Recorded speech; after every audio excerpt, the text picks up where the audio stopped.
Hello everyone, today I want to talk a little bit about where I think the story is going in future now that we've spent almost a full week since the patch came out. I think it's perfectly okay for us to talk about spoilers, so let's get stuck in. Mostly on this video, I don't think I'll be able to cover everything, just because, as hopefully I've described, as hopefully you've seen while you've been playing the game, this patch touches on a lot of different stuff. I think it's going to be very easy for people to make the mistake this patch of saying, because this thing was referenced, it means this has to be relevant somewhere. It's an opinion that's getting propagated even more by the fact there's like a loose statement from the devs at the moment talking about how this patch and this season in general, I suppose, has been trying to reacquaint people with the overall story of the world of Guild Wars 2 so that they can push the plot in more interesting directions. And by that I mean we had the living world that seemed largely directionless in season 1 and was completely its own thing, didn't connect very heavily into the rest of the world. And I think the devs originally went down that road because they were scared that the player base wouldn't openly accept the story if it relied heavily on existing stuff in the universe. I think they thought that it would be a bigger fan favorite if you could just jump in as a player who knew nothing about the world at all and you could just appreciate for what it was. And I appreciate their thinking there, but I think now they finally come to terms with the fact that their story is so much better if it's not its own self-contained thing, if it is a part of the Guild Wars world. And so this now leaves a responsibility on their shoulders to have all the players on the same page. You've got players like me who have been following the story for a very long time, very enthusiastic about it. Then you've got people who only just installed Guild Wars 2 recently, don't care at all, especially about Guild Wars 1 base story, and now they may need to know some of that stuff. You've got these two types of players and everything in between.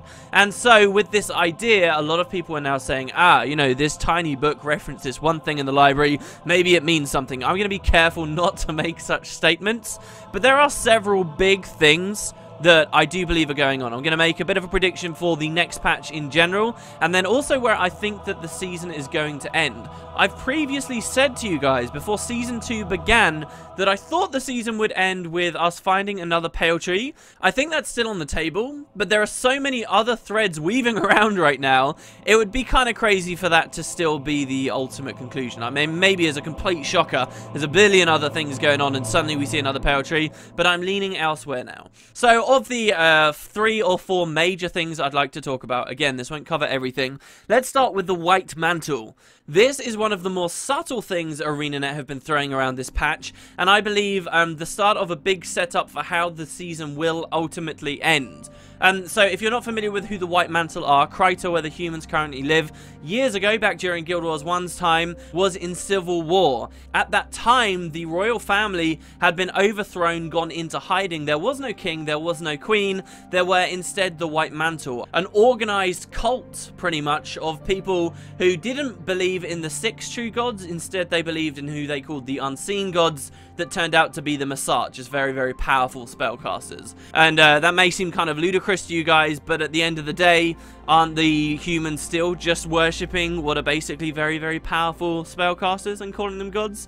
Kind of an interesting little parallel there. But during the events of Guild Wars 1, we, the players, assisted the Shining Blade, who you now know as the personal bodyguards to the Queen.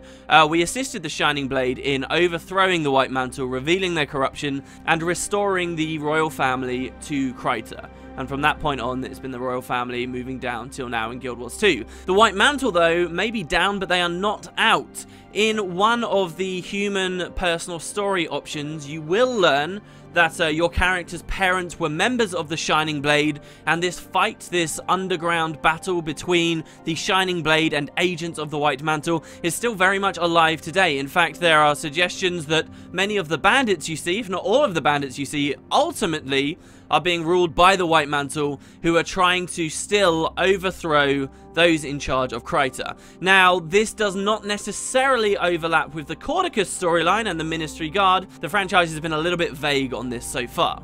Anyway, so this was set up in the personal story start of Guild Wars 2. As we know, as I explained at the start of this video, Living World has never really touched on many of these things. But you will remember in the first half of this season, we had an interesting story about a relic that would determine the next true heir to the throne. Immediately, therefore, it looks like ArenaNet are setting up kind of story where maybe the Queen could be in danger and this relic will ultimately become relevant. This patch, we traveled to the Silver Wastes, and we access this map by going through Fort Vandal. This was a fort that was always there in Brisbane and was being occupied by the bandits of the Brisbane Wildlands. And what did I just tell you guys about bandits? That they have ties to the White Mantle. Well, now that the patch has come out, the story goes that bandits have mysteriously fled. They've just ran away. Why have they done this? It seems that they were fleeing from the Mordrum. Why do the Mordrum attack anything? What's their primary motivation right now, as we saw in the first half of the season? It's to find magic artifacts. So, the theory goes that these bandits had something powerful, some magical artifact that the Mordrum were after. Ultimately, they escaped with it, and then the Mordrum stopped attacking the fort, which is when we walk along, travel through and find the Silver Wastes. It doesn't just stop there though. All throughout the Silver Wastes we find many locations that until very recently have been inhabited by some mysterious faction. This faction is almost definitely the White Mantle. You can find a lot of hints throughout the map, small scraps of paper, notes, clues as to who was there previously, and find some really telling information. It would seem that this faction of bandits that were living here were actually trying to create something they were calling New Gw2.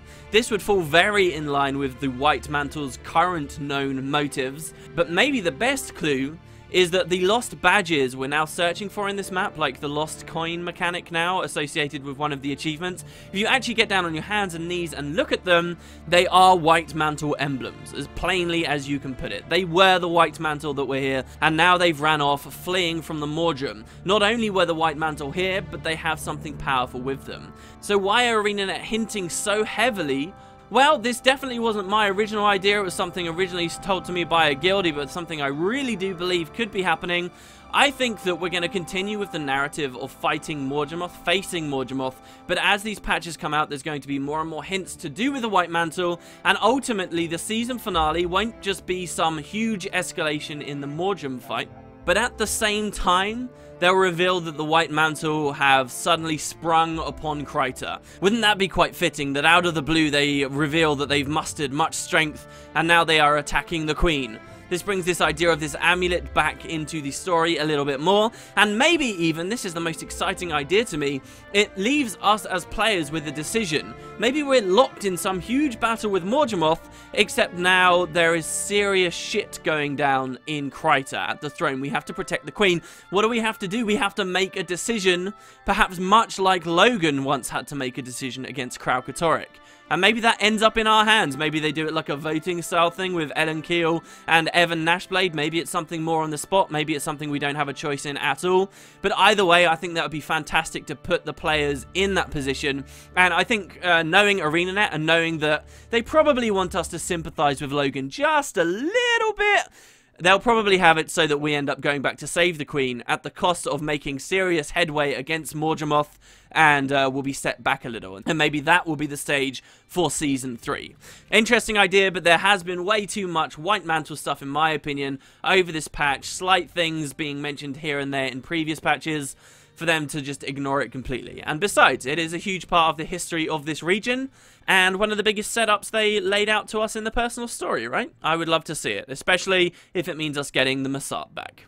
So that's the overall goal that I believe the story will be going. Let's talk about some other stuff that appeared in the patch, namely the script. This would be my prediction, I guess, for next patch. We'll have to see what you guys think about this too. Some of you might not have noticed it, but in the new map, in the Silver Waste, as you're adventuring, you can quite often find Skrit around. I've heard of a bunch of Skrit crowding around the body of something, and as you approach, they all shuffle off and flee away from you. There is a mysterious Skrit that appears on a ledge overlooking the map, very similar to how a centaur overlooked Drytop before they extended that map, who is sort of aggressively looking down towards us. I think ArenaNet are really setting up the idea here that the next patch will expand the Silver Waste once again, but the Skrit will become a serious part of the story. The Skrit's involvement in the map, in the region, as well as the White Mantles that we've seen this patch, will come to the fore a little bit more. I don't know whether you guys have been keeping up with them, but there's been quite a few breakout videos of the Silver Waste. It's a pretty easy map to break out of, and mechanically, the way that ArenaNet have set this map up is there is plenty of space below the surface. This could be one of the first maps that ArenaNet actually develop a full subterranean system of caves on. You can already see a lot of them half implemented in the game already. They've left themselves loads of space for expansion beneath the surface, and this is a really exciting idea to me. I think that the devs have already demonstrated with this patch that they're not shying away from trying new stuff with the maps, right? Like, they did do something very different for the meta event and the way that the Silver Waste works already, and since it's already expanded a reasonably large area of the world, how do they expand this map in the same way that they were expanding Drytop? I believe they'll be expanding it underground. And what race originally hailed from underground still thrives underground? The Skrit. I believe that they're gonna reveal there's a huge network of Skrit living down there. There's probably gonna be some combination of old ruins, cave-like areas, and Mordrim cavey areas. If you've completed the meta event, killed some of the bosses in those gooey tunnels, you'll know exactly what I mean. That's what I think next patch is going to be dealing with mostly. Also, remember that in Drytop there were a load of Skrit holes that you could interact with all around the map and never really did anything at all. I think they were hinting at the Skrit even way back then, and now we may get to speak to some of them. Don't forget, when many Skrit come together, they become very intelligent. These people could have a king, could have a queen, could have intelligence, can tell us more about the area and the Mordrim in particular. They've even been setting up in this patch in particular about how Mordrimoth is a serious threat just below the surface. We're not talking about Primordus depths, not super deep underground, but he is traveling underground. This is where his vines move. This is why we go to fight some of his most powerful minions underground. I think we're going to be taking the fight there very soon. Alright, still going. The next big topic, I guess, to rehash and talk to you guys about is the glint stuff. What does this mean? What are they hinting at? Well, it could go in many directions. In particular, the story that was revealed to us, just to recap for you guys that might not know or just need a bit of a jog, the Master of Peace was revealed to have gone to Glint's lair and received an egg given to him by some mysterious ethereal thing. Gave him an egg, one of Glint's offspring, perhaps her very last offspring. Not the same baby dragon we defended in Guild Wars 1, who for all we know may be dead now, but a totally new egg. He took this egg and he ran off with it.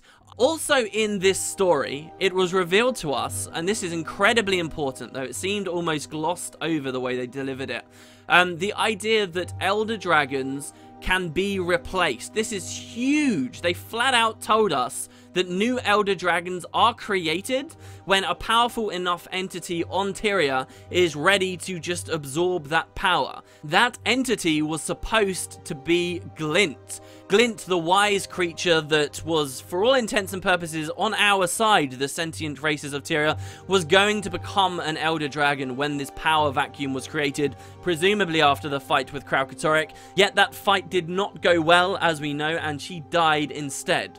And so now we've defeated Zaitan, all of this magic is leaked into the world, and there's nothing to absorb it. They have definitely set up another parallel here between the gods and the Elder Dragons. What happened when Abaddon, a god, was destroyed? His magic exploded everywhere. Something needed to contain it, and so Cormyr absorbed it, becoming a new god. This same process happens with the Elder Dragons. But when we killed Zaitan, nothing in the world was ready to take that power. I believe the Master of Peace is trying to solve this problem now. With this egg, he hopes to hatch something that can take Zaitan's power and restore the balance. There was so much talk in this patch about how if one Elder Dragon dies and its power isn't absorbed, everything tips off into the void. I think this is what he's trying to fix. So where is he going with the egg? I still believe, as I've been saying for a while, I think he's going to the Bloodstone, guys. The Bloodstone is filled with magic. It is constantly leaking magic. What does this offspring of Glint need to survive? It needs magic. It can only make sense that he is going to the Bloodstone. Ultimately, we're going to meet him there and attempt to help him with his plan. The Pale Tree knew this too. This is what she was trying to show us in her vision. There are a couple of questions though. First of all, I'll say my prediction is that this plan will not work. I think ultimately the story, and I'm not just talking about this season of the Living World, I'm talking about multiple seasons, even expansions down the line. I think ultimately this isn't going to work at all, and we're going to have to keep killing Elder Dragons because the urgency is going up and up. Ogden told us this patch, look, time is your enemy against Elder Dragons. They keep eating magic. You have to kill them quickly. And because of this urgency, we the heroes are just going to keep killing Elder Dragons, and this problem is going to get worse and worse and worse because nothing is rising to take their power. Yes, the Master of Peace has this plan right now. I think that's going to go wrong, and maybe this is going to be the conclusion of this season. I think that perhaps even the White Mantle, again, we're dealing with Bloodstones, the Massat, something is going to come, interfere as he's trying to feed this new offspring, and it's going to die. We're going to be stuck in a position when we say, damn, this was a good plan, but it fell through. We have to deal with Morgemoth now, though, because he's becoming such a threat, and then the power vacuum gets even bigger. We knock the system even more out of balance, and we end up as a franchise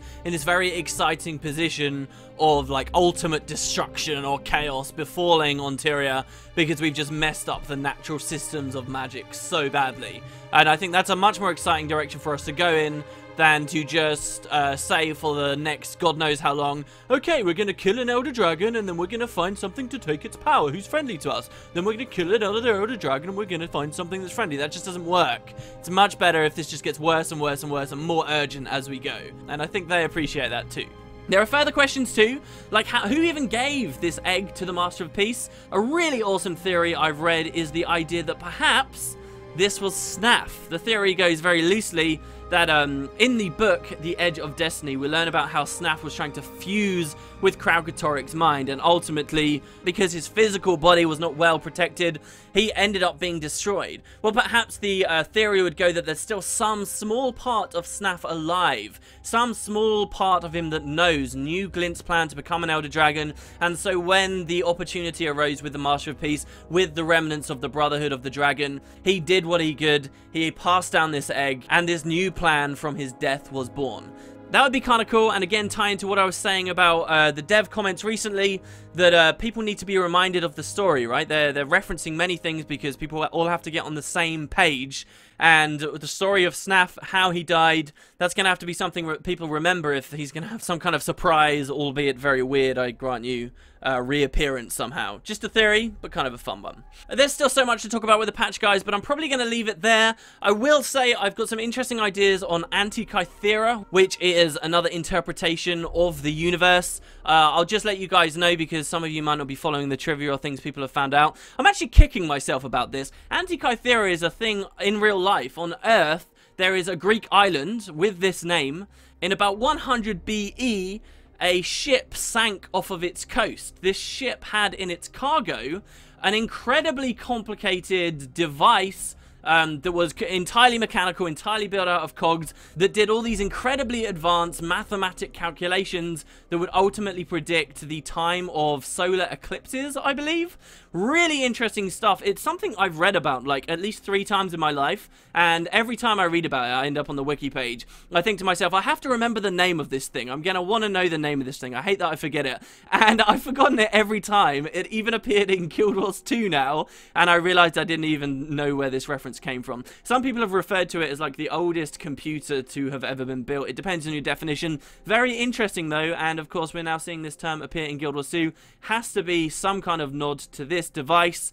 Very, very interesting, and I wanted to share that with you guys anyway. So there you go, that's what I think is going on with the story, guys. We only have a week until the next patch. Let me know what you think. I may even do another video like this, talking about even more loose ends.